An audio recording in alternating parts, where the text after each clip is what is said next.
Hello everyone, it's Daniel from TechMindFactory and welcome to this next video from the series called IdentiSphere Explorer. In this video, we are going to discover how to architect modern digital identity hub with Auth0. So let's start.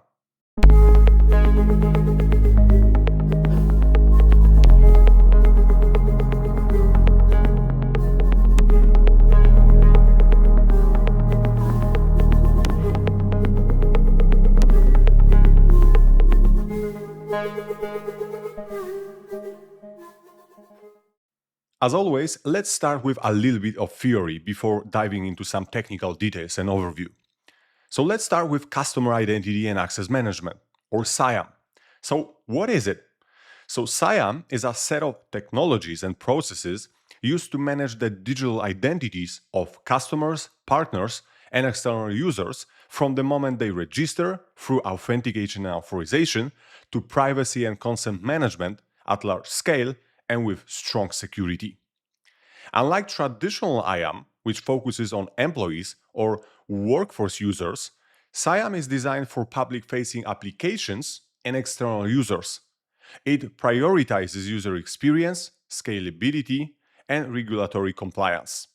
Okay, so moving forward, it's very important to discuss some differences between CIAM and workforce IAM. And believe me, there is a lot of confusion here, especially for people from the workforce IAM. They typically think that the same rules apply to CIAM world, which is wrong. So let's start with CIAM actually. So what is the purpose of CIAM? So it manages identities for external users, typically customers, but can be used with business partners and workforce users as well. And you can say, all right, but wait, isn't CIAM just for end customers, consumers? It is. It's its main focus and priority. But the thing is that you can use CIAM to build modern digital identity hub and secure your external applications and solutions and provide access to those applications and solutions, not only to end customers, but also for the workforce users and business partners. And this is what we will discover in this video. So what are use cases and key focus? So basically, CIAM focuses on mobile applications or modern web applications available outside of the organization. That's very important, outside of the organization boundaries, right? So we design and implement solution application and it will be used outside of our organization. So not only by the workforce users anymore, it will be used by end users, customers, but maybe also by business partners. So with CIAM, we have those different kinds of acronyms, which I would like to clarify as well. So there is B2C, B2B, B2B2C. And I would like to explain those. And obviously, you will hear different acronyms around CIAM, but those are, I would say, typical ones that you will see very often. So B2C stands for business to consumer or business to customer, right? So it's basically the solution where the company, like a store, is developing mobile application that will be available to be downloaded from the App Store or Google Play on the mobile device by end customer. And then customer can register an account. And then with this application, customer will gain access to some discounts in this store, right? B2B scenario or business to business is where our organization has a business relationship with another organization. And it means that with our applications that we have and we use in our organization, we can provide access to those applications to external business partners, right?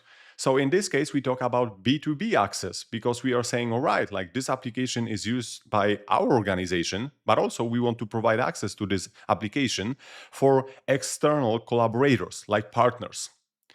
And then we have B2B2C, right? So this is the situation where we offer our solution for the external organizations, right?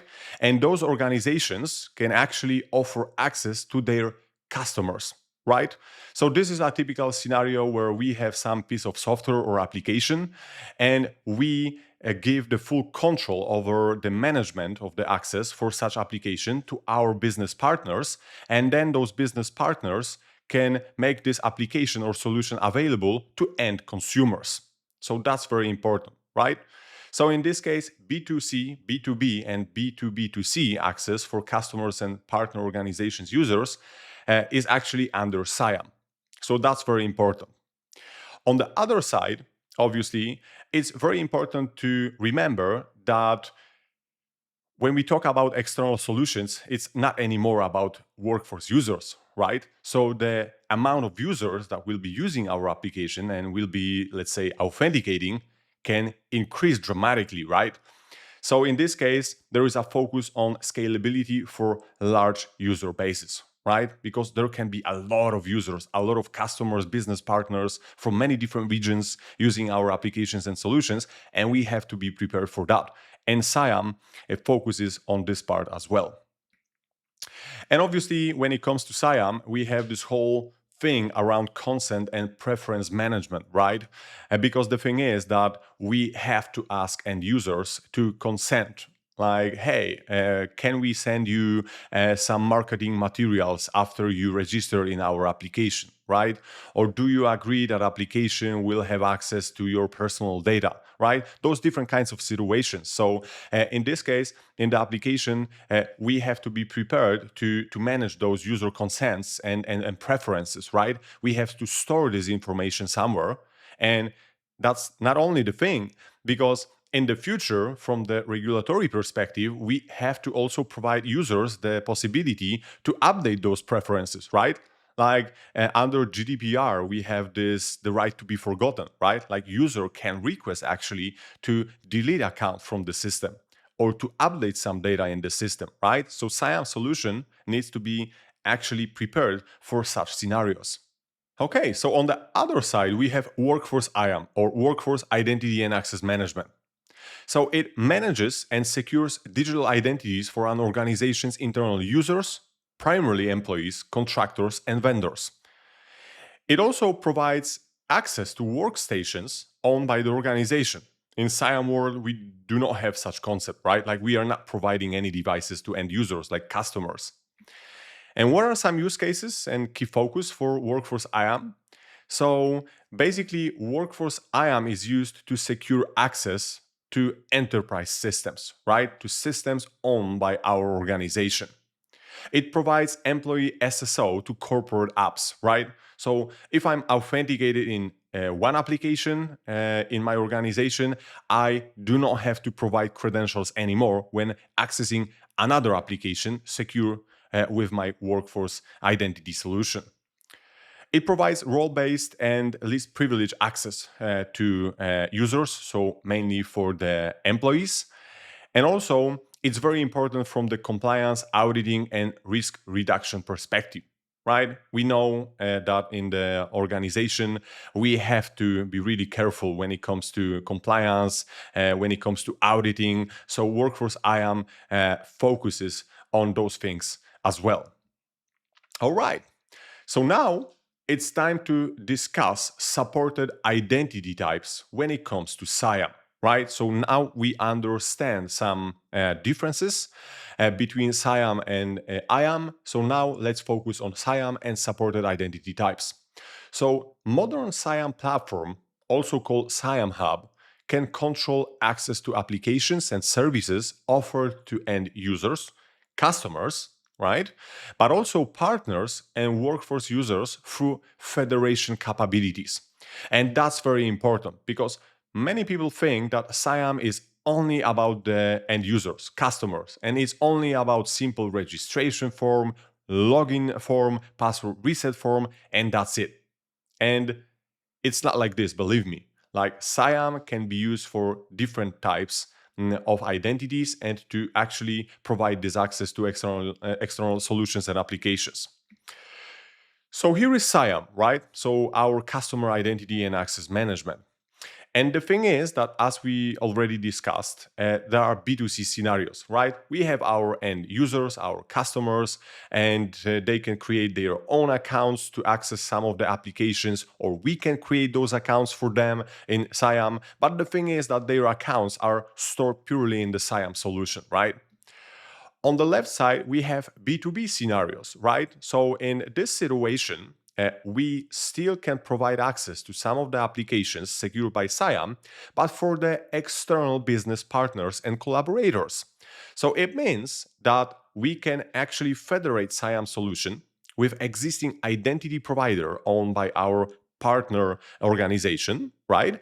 And we can say, dear partner, you can access our application with your own identities, right? So in this case, CIAM is federated with this identity provider, and those business partners can use their existing accounts to access those applications secured with CIAM solution. And similar rule or rules apply to workforce, right? So still we can have application that is secure with CIAM solution, but because of the fact that we federate our CIAM solution with the workforce identity provider, we can provide access to those applications for the workforce users, right?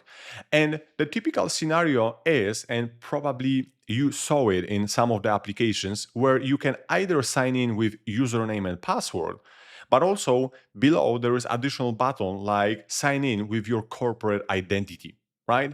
And when you click the button, you are redirected to your corporate login page, you provide credentials there, you are authenticated, and then you are redirected back to the application. So in this case, it's very important to remember that CIAM is something more than just a solution to manage local accounts for end users or customers. It can be really powerful, and in many organizations, it can help actually secure and manage access to those external facing applications and solutions.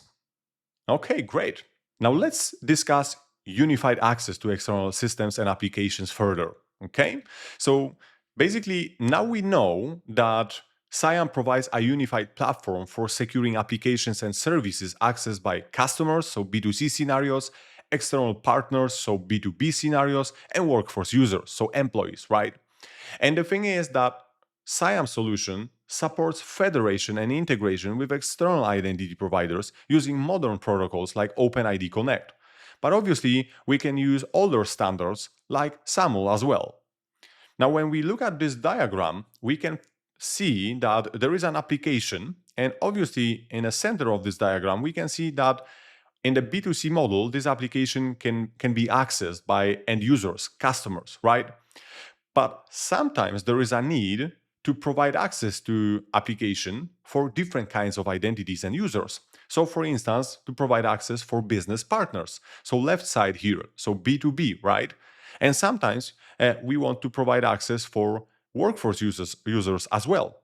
So in the end, believe me or not, but there can be scenarios, especially those are typical for large organizations, where we have applications developed in-house, but those applications should be not only used by B2C users, but as well sometimes by business partners.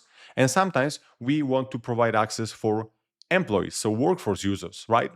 So in this case, with CIAM solution, it can be really helpful to implement such scenarios. Additionally, there can be a situation where the business partner doesn't have identity provider, right? And we still want to provide access to such application, to such business partner. So in this case, we can manage those accounts in such CIAM solution. If we go further, let's discuss this diagram and those scenarios here. So we have this application, right? An application is accessed by the user. So obviously user needs to authenticate. So we have our CIAM platform. And now this CIAM platform, obviously, provides actually or supports different kinds of scenarios. So most of them will be B2C or B2B scenarios, right? But also, if we talk about pure B2C scenarios, we can provide social login. So, for instance, login with Google or Facebook. So, instead of using local account, user can sign in with Google account or Facebook account or X account, right? But additionally, the thing is that we also can federate CIAM solution with external identity providers like Microsoft Entra ID, like Okta, right? And then the thing is that users will be able to use their own accounts to access the platform or application, to be more precise, right? So as we can see here, it's not only about B2C scenarios and social logins, let's say, right, or local accounts. With CIAM solution, we can really provide this comprehensive access for different kinds of users.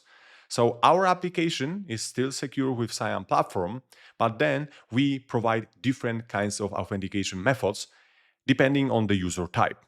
So now let's discuss modern CIAM Hub functionalities. So let's start with UI branding customization support. When we are building such solution, we obviously want to customize the look and feel of the login pages, of the registration pages, of the password reset pages. Additionally, we want to configure custom domain for our authorized endpoint, right? Instead of using some default domain of the CIAM identity provider, we want to use the domain that is aligned with our organization branding. Additionally, such CIAM Hub platform should have external system integration and API first support. Okay, that's very important. Why? Because typically, when we authenticate in such platforms, there is a need to, for instance, communicate with external systems. So, a simple example, when user is registered, we want to call CRM system with the information that new user registered, that new customer registered, right? We want to send it immediately once the user was registered in the CIAM platform. Additionally, there can be a situation where we need to include some information in the resulting ID or access token issued by the CIAM Hub platform to an application. So in this case, after user is successfully authenticated, we want to call external system or API to retrieve some data about the user and include this data in the resulting tokens. Variety of authentication methods and self-service capabilities. That's very important as well. Like in the CIAM world, it's not only about username and password or just one authentication method, right? We should provide different kinds of authentication methods. You can sign in with username and password. You can sign in with passkeys. You can sign in with your federated identity provider. You can sign in with Google, with Facebook, right? So in this case, it's very important to provide those capabilities, obviously, depending on our scenarios.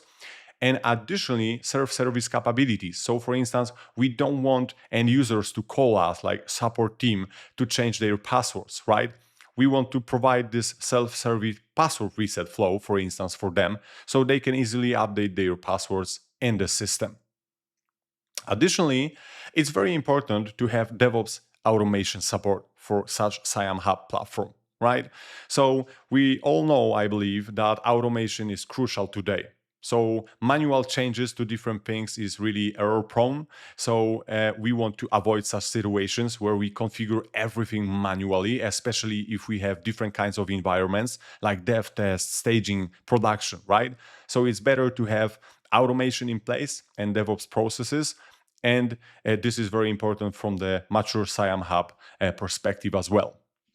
Security and fraud prevention, right? So obviously, we don't want to flood our CIAM Hub with some fake accounts, right? So in this case, we should have the capabilities to help us, for instance, recognize fake emails, or for instance, we should have bot detection implemented in our solution, or for instance, we should have password breach detection implemented here. So those are very important functionalities. And also, obviously, we want to monitor the security of our platform, right? So such CIAM Hub should provide such capabilities. Governance and operations, right? So in this case, we should have some processes in place and functionalities in the CIAM Hub platform to make sure that we can easily govern the platform, that we can change its functionalities, we can grant access to the platform, we can also review the logs, and this is also very important from the auditing perspective here, right? So such CIAM Hub platform should provide such functionalities. Federation capabilities with modern and legacy protocols, right? So in this case, obviously in the modern applications, we want to use OpenID Connect and OAuth, but sometimes we have to use SAML, for instance, right? or WS Fed, right? So in this case, such CIAM platform should provide different kinds of federation capabilities, right? So it's very important because we can have different kinds of scenarios, especially when we talk about some integrations with older identity providers. And in such cases, typically we use SAML protocol. SIM provisioning is also very important, right? So in this case, we want to have some standard in place when it comes to provisioning users, for instance, in such CIAM Hub platform, right? So we can imagine the situation that we have some identity provider, workforce identity provider, and we would like to provision some of the user accounts in such CIAM Hub platform. So then those accounts can be used to access those applications I showed you before that actually provide access to different kinds of users. So not only customers, but also business partners and workforce users, right? So it's very important to have those standards in place like SIM. NIST assurance levels support, right? That's also very important. So in this case, for instance, we want to make sure that we will be able to actually comply with different NIST assurance levels, like authentication assurance levels, right? So sometimes it's only about username and password. Sometimes it will be about username and password and an MFA in place, right? Like some OTP code send. Sometimes it will be about using some stronger authentication methods, right? Like WebAuthn, for instance, and phishing resistant methods. So in this case, it's very important to select such a CIAM solution, which will actually help comply with those assurance levels provided by NIST. Data compliance, right?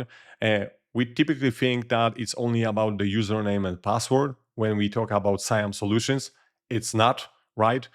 We typically collect more details about those users. We store information about those users, especially in the B2C scenarios. We not only talk about email and password, we talk about first name, last name, potentially some like address, city, location, right? So it's very important to make sure that this data is governed in a right way. We have different kinds of regulations, right? Like GDPR, for instance. So we have to be really careful how we store, how we process this data of the end users, right? So such CIAM Hub or CIAM platform should make it easier to manage this data in the platform. In this video, I would like to discuss Auth0 platform in the context of building modern CIAM Hub. And there is no marketing material in this video. I will be talking about pure facts basing on my experience working with Auth0 and other platforms available on the market. So why Auth0? First of all, it's proven at enterprise scale with high availability and performance. It provides comprehensive set of features, including MFA, adaptive authentication, and federated logins. It provides strong security with built-in protections against attacks and compliance with regulations like GDPR, for instance. It's extensible and integration-friendly with rich set of APIs, SDKs, and automation support. So we can easily integrate with Auth0. It doesn't matter if we use Angular, if we use Java, .NET. There are dedicated SDKs for those scenarios and those platforms. And additionally, if you want to automate something in the Auth0, we can use either Auth0 Deploy CLI or Terraform. So when it comes to tooling around Auth0, it's very mature. It's a stable platform backed with innovation and clear roadmaps. And it's very important. If we decide to deploy modern CIAM Hub in our organization, it's very important to choose the reliable technology partner. And Auth0 is such partner. When we look into the roadmap, we have like a clear path. We can see what features will be implemented in the platform, what is the focus here. And the thing is that Auth0 really bets on innovation. And that's what we see when we look into features and capabilities. Support for almost all NIST assurance levels. That's very important, especially for large organizations. and well-established support model for customers. Again, it's very important to have this possibility to quickly contact support team, get answer or resolution to our problem. And when it comes to Auth0, it provides really good level of support. There are great people behind that can help actually solve those issues. And again, I'm not speaking through the marketing content. This is what I realized after years of working with Auth0 platform. So in this case, it's very important to have a stable support team behind the product, because if we face some issues, it's very important to have some people that we can talk to and get answers to our questions. Okay, so now let's dive into Auth0 and let's discuss some of the challenges addressed by Auth0, right? So again, here I'm not talking about some, like high-level features and materials from the marketing perspective. I want to purely focus on challenges and what Auth0 features can help actually solve those challenges and problems. So let's start with the first challenge. Require integration with external systems to exchange data during user registration and authentication. What Auth0 feature? Auth0 Actions. So with Auth0 Actions, which are actually serverless event-driven scripts, we can customize Auth0 authentication and authorization flows. So they run JavaScript during events like login or token issuance to apply logic, modify tokens, and integrate external services without managing infrastructure. So that's very important. We do not have to deploy any additional infrastructure to communicate with those external services like APIs. We have Auth0 Actions feature in place. We can implement JavaScript code and execute those different actions and calls to external systems. That's very beneficial, right? And it's very important to remember that from the cost perspective, it's not only about the cost of the platform, right? But if we will be implementing those external integrations, we will have to cover the cost of the infrastructure, development, testing, right? So yeah, it's very important to have such functionality built into the platform. And Auth0 addresses this with Auth0 Actions. Another challenge, branding customization for login, registration, and password reset pages without building them from scratch. Support for multiple authentication methods, right? So in this case, we have universal login and Auth0 forms in place.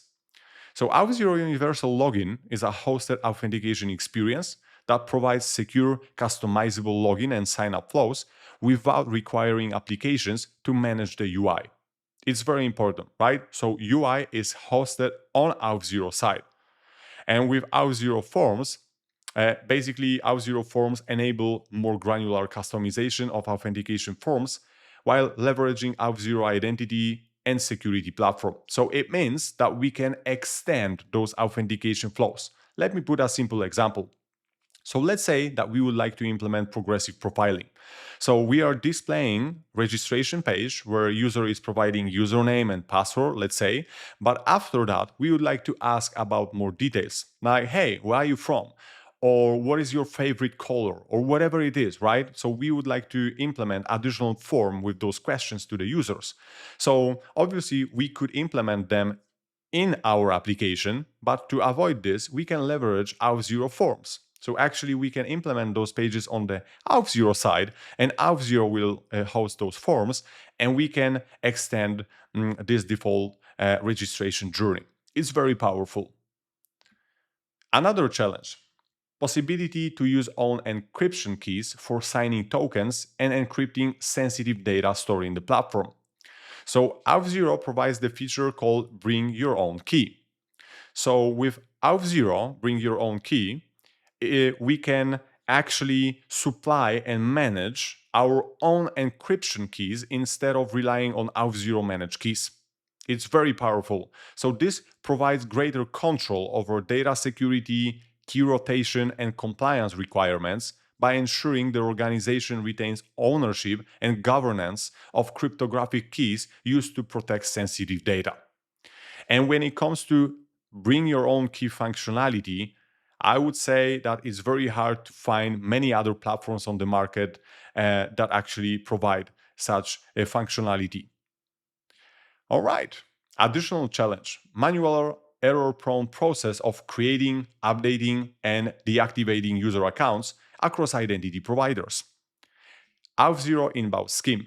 So with Auth0 inbound scheme, we can provision and synchronize user accounts from external identity providers like Okta, Azure AD, or other SIEM-enabled systems into Auth0. So it ensures that user identities, attributes, and group memberships are automatically kept up to date in Auth0, simplifying user management and reducing manual account administration, right? So it's very important that with inbound scheme, we can automatically manage those accounts of those users in Auth0. Okay, so let's see some other challenges here. Bot and password breach detection, brute force protection, right? So nowadays we see a lot of attacks happening. And with Auth0 attack protection, we have built-in security feature that detects and stops malicious login activity to help protect our applications and users. It works by monitoring login behavior and applying automated countermeasures when suspicious patterns are detected. Another challenge: lack of structure and user isolation for B2B partners. So, as we already know, Auth0 can be a perfect candidate to implement B2B authentication scenarios, right? And for those scenarios, sometimes we need to have a proper isolation level for users. So, those different kinds of organizations can have different kinds of users, and we want to have this full isolation between those different buckets of users, right? So, with that, Auth0 organizations can help. So with Auth0 organizations, it's possible to isolate users in the Auth0 tenant and manage token issuance for each organization. Another challenge: lack of highly available granular authorization mechanism. As you probably know, RBAC or role-based access control is not enough today, right? Sometimes we need more robust, more advanced solutions to handle authorization. So with that, Auth0 fine-grained authorization or FGA can help. So with Auth0 FGA, it's possible to implement not only RBAC, but also more granular authorization mechanism with relationship-based authorization. Another challenge: lack of the proper federation configuration with external identity providers to enable authentication for external, often workforce users. So in this case, as you remember, I mentioned that obviously we can provide a simple authentication mechanism for end users, customers, like login and password, like username and password, right? Or username and OTP sent to the email. But for those more robust scenarios like B2B or workforce, we need more advanced features, right? And as I mentioned, we want to leverage federations. So we want to build this trust relationship between our CIAM solution and those external identity providers.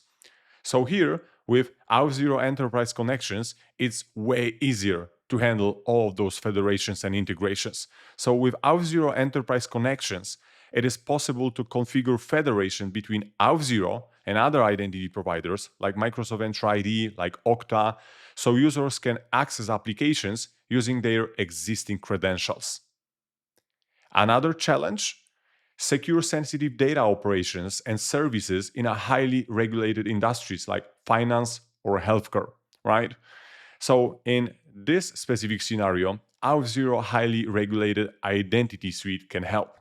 So with Auth0 highly regulated identity, we have access to more secure features for application authentication, like private key JWT authentication, MTLS, DPoP, or push authorization requests. Great. So now it's time to see this high-level architecture of Digital Identity Hub with Auth0. So as you probably know, nowadays we can have different kinds of applications in our landscape. It can be web application, single page application, mobile application, daemon application, API, right? And all those different kinds of applications need to be properly secured. And for that, we can use Auth0 platform, right? So as I mentioned before, Auth0 provides different kinds of functionalities. The most important thing is that we can securely authenticate users and applications with Auth0 platform. We can store users there. We can isolate those users with Auth0 organizations, as I mentioned before, for B2B scenarios, for instance. And we can register applications and APIs. And we have access to really broad log stream in Auth0, so we can control what's happening in our platform. And the thing is that obviously we can federate Auth0 with different kinds of identity providers. So those can be social IDPs like Google, Facebook, X, right? But also we can federate Auth0 with workforce identity providers. So in this case, like Okta or Microsoft Entra ID.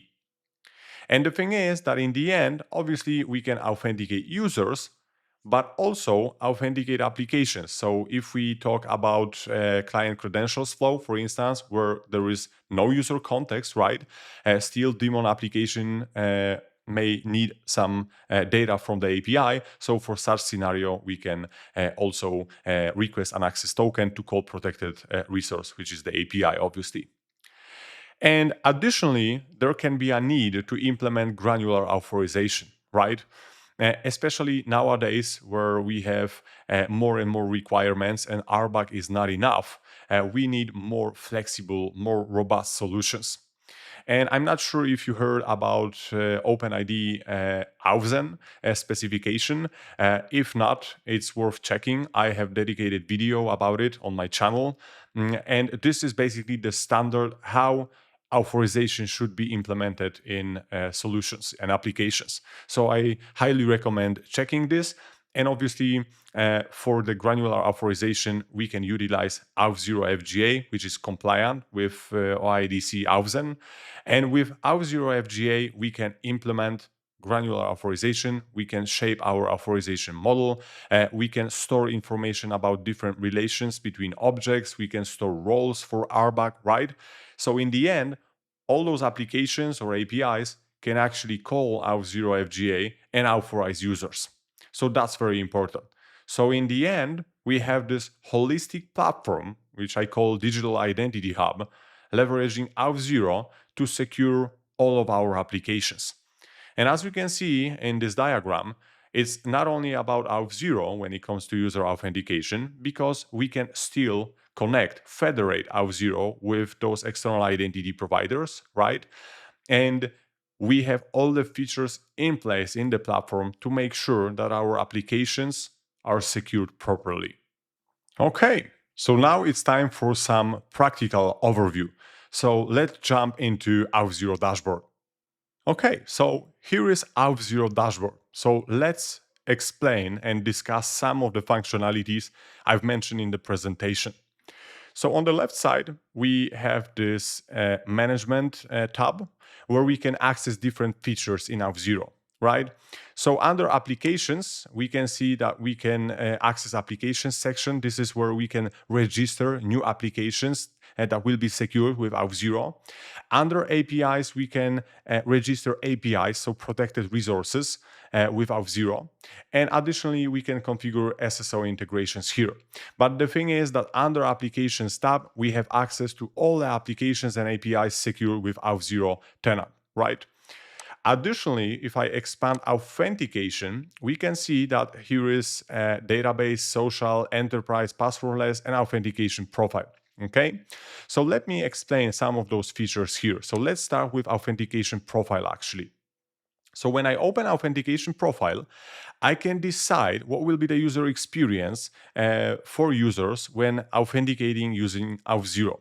So let's start with identifier plus password. So with identifier plus password, Auth0 will always display this login page where we have fields like email, password, and optionally some other buttons if we want to sign in with federated identity providers, right? And then user can provide credentials, there can be additional MFA configured, and boom, like user is authenticated. But on the other side, we can switch to identifier first profile. And with this profile, Auth0 will only display the control for providing email address. And then based on the domain part, there is home realm discovery underneath. So Auth0 will detect from where actually this user came from. And user will be redirected to either federated identity provider, right? Or if Auth0 detects that this is a local user account, user will see username and password page. So this is very powerful here, and this is very beneficial because this home realm discovery mechanism is built into the platform. We do not have to implement this on our own, which is a huge benefit in my opinion.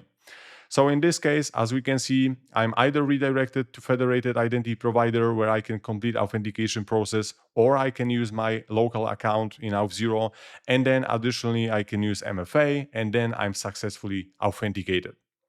And the last profile is identifier first plus biometrics. So in this case, just to make it simple, I can, for instance, use my fingerprint to complete authentication process in Auth0. All right. So now I said that we can have different authentication methods available, right? So let's start with database. So basically, when it comes to database, we can have different databases here in Auth0, many database connections to be more precise, and those are used for local user accounts. For those users that use username and password, right? So in this case, in this database, all the user profile is actually created, and this database is used to collect those local user accounts, right, and store them securely. However, we can also enable social identity provider login with Auth0. So if I switch to social tab, we can see that here is a Google Auth, but let me click create connection button.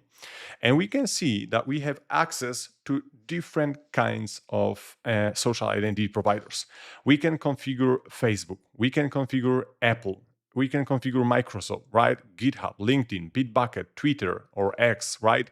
So we have the possibility to enable those connections. So then on the login page, user will see sign in with Facebook or sign in with Google, basically.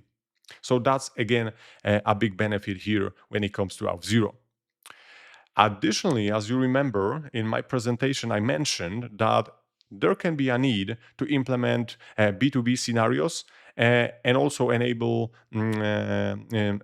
access for external business partners or workforce users, right? And enterprise connections section is to do it here. So as we can see here, we have identity provider specific connections. So for instance, if you want to provide access to your application secure with Auth0 for the users from Okta Workforce, you can do it. So basically, you can federate Auth0 with Okta, right? So if I click create button here, as we can see, I have to provide connection name, my Okta Workforce domain, client ID, client secret, other parameters. And then once it's configured, I can basically sign in with my corporate account from Okta through Auth0 to access my application, right? And additionally, you can see that we can configure Google Workspace. We can configure Microsoft Azure AD, which is Microsoft Entra ID, ADFS, Active Directory LDAP even, right? So we can also support those legacy authentication methods with Auth0. That's a huge benefit here, right? Especially when building modern digital identity hub in our organization.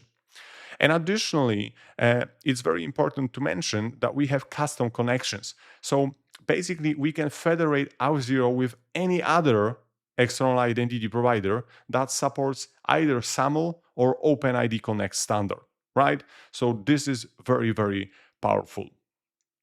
But the real game changer is self-service SSO, the thing that we see below.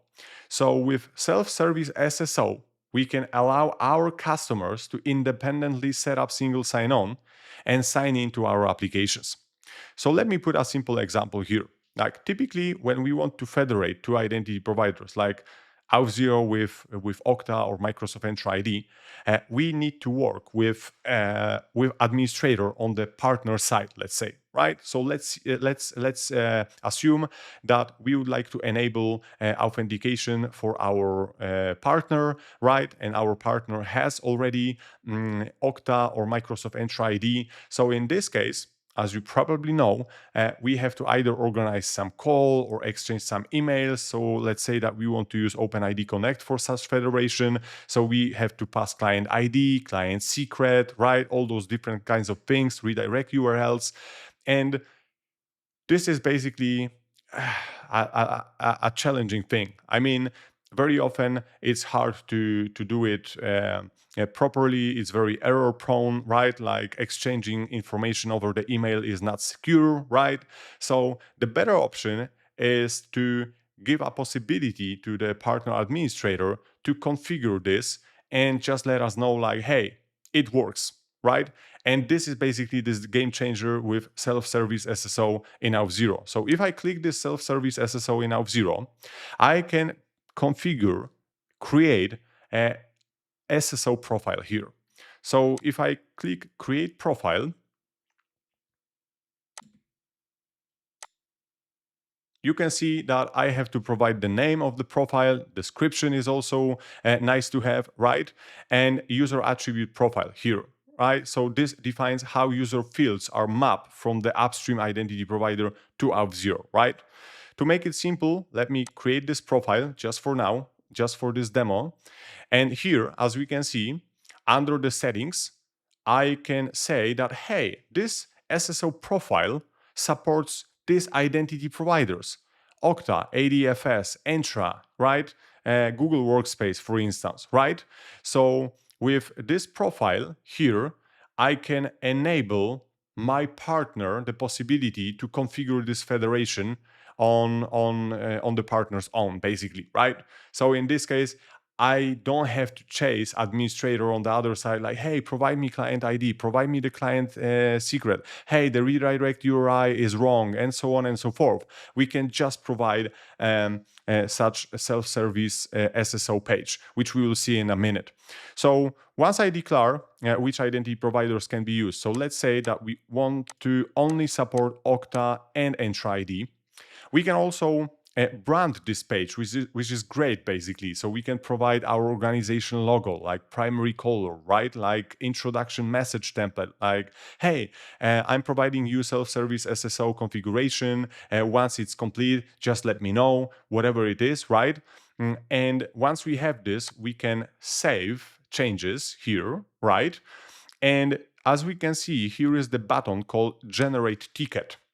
So if I click this button, I can basically create new ticket, so generate the new link that I will provide to the partner's administrator, so this partner can configure SSO, right? So in this case, as we can see here, we again can define different kinds of parameters and settings, right? It's very important. I will not do it today, like all of them. Basically, I will just provide the connection name, like test connection, right? And I will scroll down and click create ticket, right? And as we can see, here is the ticket URL. I can basically copy this ticket and I can go to the browser, open it, and we can see that this is basically what our partner will see.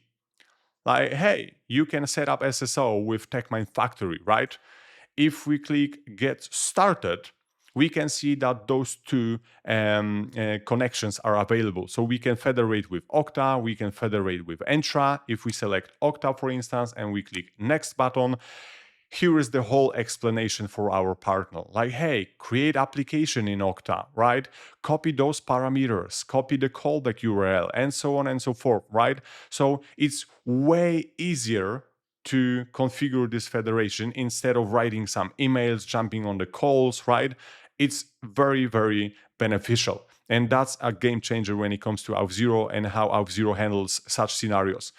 So that's what I wanted to show you, because this is really beneficial if you are planning to implement a digital identity hub in your organization and you have different scenarios working with your external partners and collaborators, right? So that's a huge benefit here.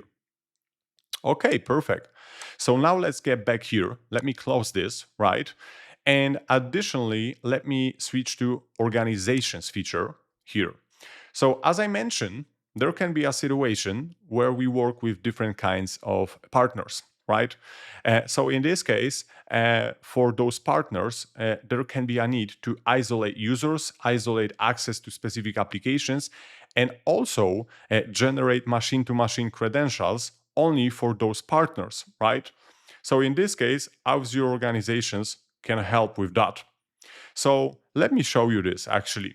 So with Auth0 organization, we can create or represent this partner company and then grant access to specific applications. We can isolate users. We can define dedicated branding as well, right? And we can isolate credentials for accessing our protected resources using machine-to-machine credentials, basically. So as we can see here, I've already created one partner called TechMind Factory, but I will click Create Organization here, right? And I will name this partner Contoso, like this, and I will add this organization in Auth0. So now I have an isolated bucket for my Contoso partner. So as we can see here, under basic information, obviously, I have the name of this organization, the display name, right? So in this case, it's my partner. But also here, I can configure dedicated branding for this partner, which is also a game changer. Because with Auth0 and Auth0 organizations, we can provide different kind of experience when it comes to different partners and organizations. So let's say that for Contoso partner, I can update the logo and colors accordingly to the partner branding. But for another partner, I can set up a totally separate branding and look and feel. That's very beneficial, right? So in this case, I can update the logo, the primary color, the background color, right? It's very, very powerful here and it's very beneficial here. Under members, I have the users that belongs to this partner, right? So in this case, those users belong to this organization, this Auth0 organization, so to this partner, right? It's very important. So again, I can isolate those users per partners, right? It's also beneficial, especially in the scenarios where our partner doesn't have identity provider. So we can say that's fine. We can still use Auth0. There will be dedicated bucket created for you, so Auth0 organization, and we can group your members under this specific organization in Auth0. Additionally, we can obviously invite users to the organization. We have different kinds of options available here. An important thing is that we can enable different kinds of connections for those Auth0 organizations. So try to imagine the situation that for partner A, you want to utilize Microsoft Entra ID as an identity provider, and for partner B, you want to utilize Okta as an identity provider, right? You can still do it. So for each separate Auth0 organization, partner organization, you can configure dedicated connections that we saw before. So if I click Enable Connections here, you can see that for this Contoso organization, right, I can enable those kinds of connections. Obviously, if I have more enterprise connections configured, so as we saw before, those connections will be displayed here. And we can say, all right, so for this partner, I want to enable only Google authentication, right? I click Enable Connection, and then this partner will also have the possibility to use Google authentication for accessing the application, right? So it's very important here. There are additional settings which I will not explain today in this video when it comes to Auth0 organizations. But the thing is that with Auth0 organizations, we can isolate those users. It's very important that also we can isolate credentials, right? So in this case, each partner can have a separate set of credentials for machine-to-machine access. Again, that's very, very powerful. Now, moving forward, if we switch to branding, we can see that in Auth0 we have this universal login available to us, right? So we can customize the look and feel of those hosted pages available in Auth0. Right. So as we can see, I have TechMine Factory logo here, and the background color adjusted, the buttons colors adjusted. I can obviously edit text on this page. I can update the whole branding here. I have this editor available here, right? And I can modify different kinds of things in this UI. If you need more customization, right, and more robust solution, Auth0 also provides this advanced customization for universal login. So you can host those pages on your own, fully customize them, and then reference those pages from Auth0, right? So Auth0 is very flexible here. Like you can either use those hosted pages, and that's fine, or if you need more customization, you can use advanced customization for universal login. You can create those pages using JavaScript and then reference those pages from Auth0, right? So it's very, very flexible here. The important thing is that also under custom domains, we can configure custom domain for our tenant. So instead of using this auth0.com something, we can display domain like login.identisphere.com, as you can see here, right? So in this case, all those different kinds of authentication pages will use this custom domain instead of the default domain, which is, as you can see, TechMine Factory EU auth0.com. Important thing is that, and that's a recent update from Auth0, there will be support for multiple custom domains, which is great because many people are looking for different custom domains used for different partners, for instance, and different pages, right? So this will be also available in Auth0 soon. And obviously, when it comes to branding, we can customize email templates, phone templates, right? Because we can use passwordless, for instance, in Auth0.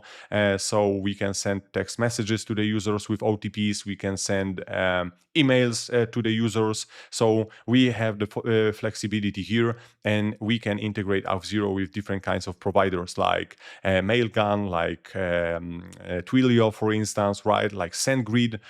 We have the full flexibility here, right?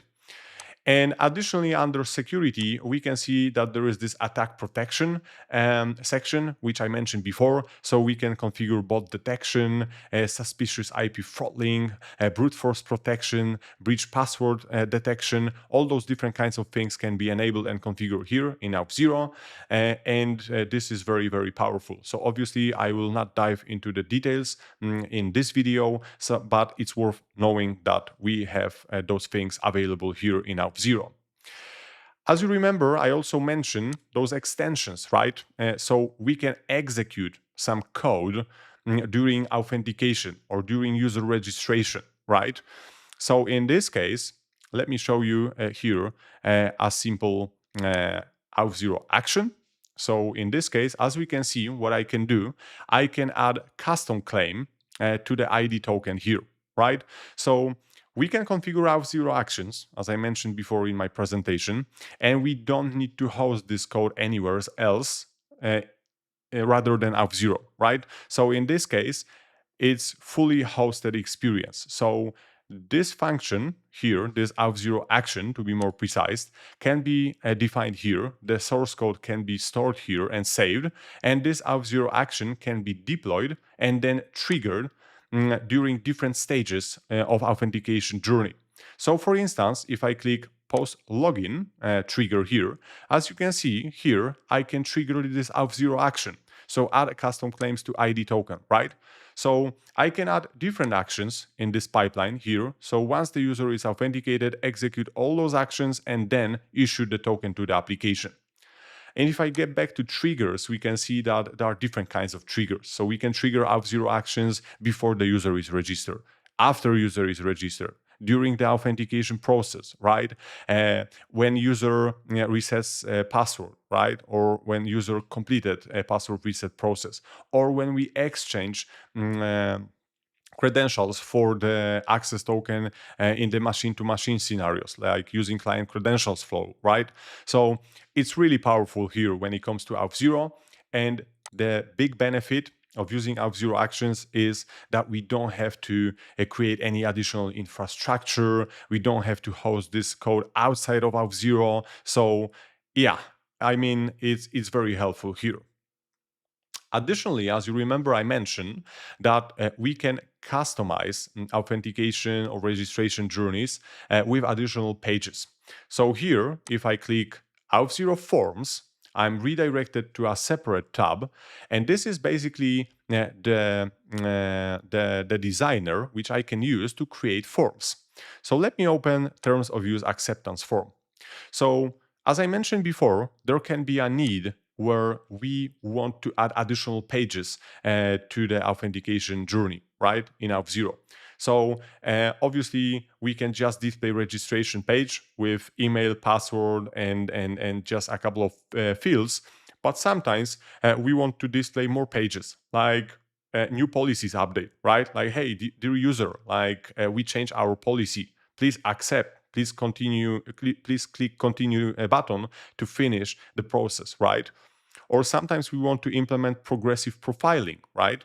So in this case, user will be asked about additional details after a few authentication operations, right? So we are not asking the user, hey, provide me all the details at once during the registration. No, we are just collecting the minimum amount of data during the registration. And then after free authentication operations, we are asking the user, hey, please provide more details, like what is your country, what is your city, or what is your number, what is your preference, right? So with Auth0 forms, we can build such experience here. So as we can see, we have access to different kinds of components like fields, text, email, phone, URL, cards, right? Also blocks like next button, previous button, or image even, and some additional widgets, right? Like we can use reCAPTCHA here or verifiable credentials, but that's not the topic for this video, obviously. So as we can see, instead of implementing such screens in our application using the custom code, we can leverage Auth0 forms. We can create those forms here, and those forms will be hosted by Auth0 for us, so we can collect those additional details. That's very, very powerful. Okay, so now I would like to switch to Auth0 FGA. So as I mentioned before, if you need more robust authorization solution, Auth0 FGA is for you. So let's do a quick overview of this platform as well. So as you can see, I created dedicated authorization store here called IdentiSphere. And this is actually the place, this dashboard, where I can configure my authorization model. I can test it. I can create new tuples, so those relationships between objects in our system, right? So if I open Model Explorer, we can see that there is a definition of my authorization model, right? So this is the place where I can define objects and relations between those objects in my system. So this is a simple authorization model. I have 4 types, so user, organization, group, and invoice, right? So in this case, as we can see under organization, we have those 2 relations. So basically there can be administrator and member, both those are users, obviously. And then we have the group, right? And under group, we have those relations. So there can be a group administrator, which is the organization administrator in this case. We have the member, which is user, and organization, which is obviously the organization here. And then we have the invoice resource and those relations. Like for instance, there can be invoice approver, right? It can be user, it can be group or group member, right? Can approve relation, again, it's about the approver here. Can delete, it's about the owner here, right? And also for the viewer, we can see that it can be user, group, or group member, right? So in this case, obviously, there can be many different kinds of combinations for authorization model. It strongly depends on your organization's needs, but I'm just showing you how you can implement, how you can define such authorization model. So once we have this authorization model, it can be saved and it has its own unique identifier, which can be then used to reference it from the SDK on the application side, right? And if I switch to tuple management, this is the place where I can actually create those tuples, so those relationships between objects and users in our system, right? So for instance, we can see here that this user with this identifier from Auth0 is a member of organization TechMind Factory, right? So here I can create multiple tuples. And obviously, in the reality, those will be created from the backend side, from your application side. But for tests, we can also create them here. And we have this query tool here, so we can, for instance, check if a specific user is related to object as member, for instance, right?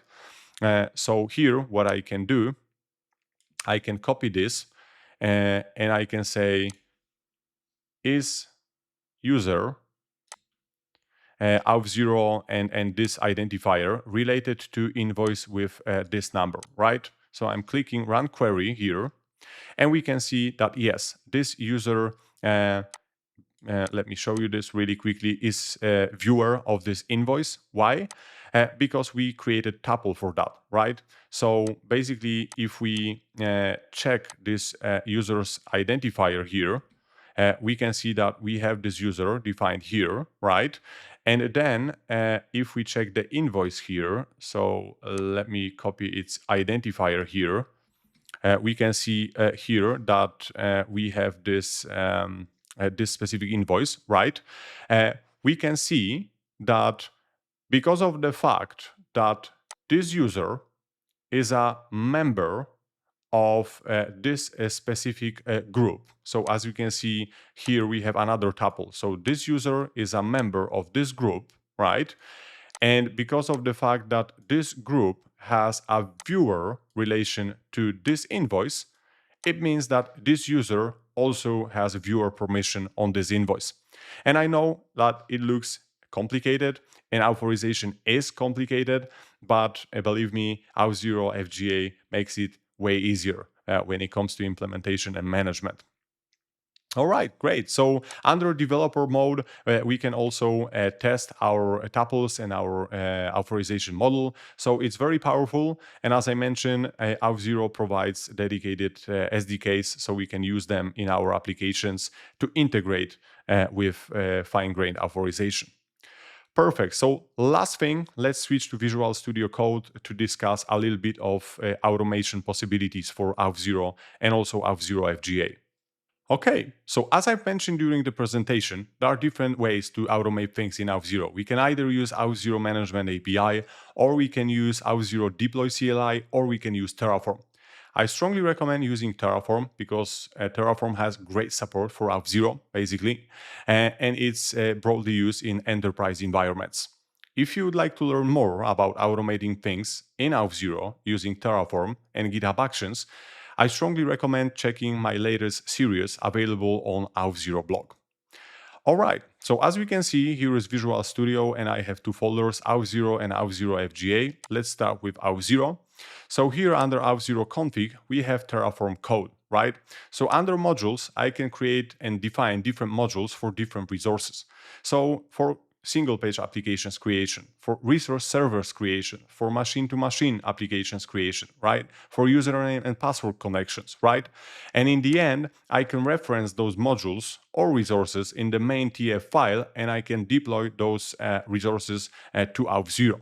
So that's really powerful because we can store this code in the Git repository, we can version this, we can do a code review on that, and obviously it's very important that we can use pull requests. So in this case, we can avoid some direct deployments to Auth0 with some potential errors. All right, so once we define the code under the pipelines, I have Azure DevOps pipeline definition here. And as I mentioned, you can use Auth0 deployment with different tools. It doesn't have to be Azure DevOps. It can be GitHub. It can be Bitbucket, for instance, right? And the thing is that you can deploy Auth0 configuration to different kinds of environments, like dev, test, staging, or production. And the same applies to FGA. So we can use Terraform for FGA deployment. So as you can see, here is my authorization model. It can be also stored in Git repository. We can review this authorization model. We can review changes to this authorization model, and then we can deploy those changes to different kinds of environments, again, like dev, test, staging, and production. So in this case, we can be sure that we validate our authorization model before we deploy it to production. Okay, that's it for this video. I hope you found it interesting and helpful. If you would like to learn more about secure cloud application development and modern digital identity solutions, I strongly recommend visiting techmindfactory.com. If you still have any questions and you would like me to help you build your next generation modern identity hub, do not hesitate to contact me directly. Thank you so much for watching and see you in the next videos.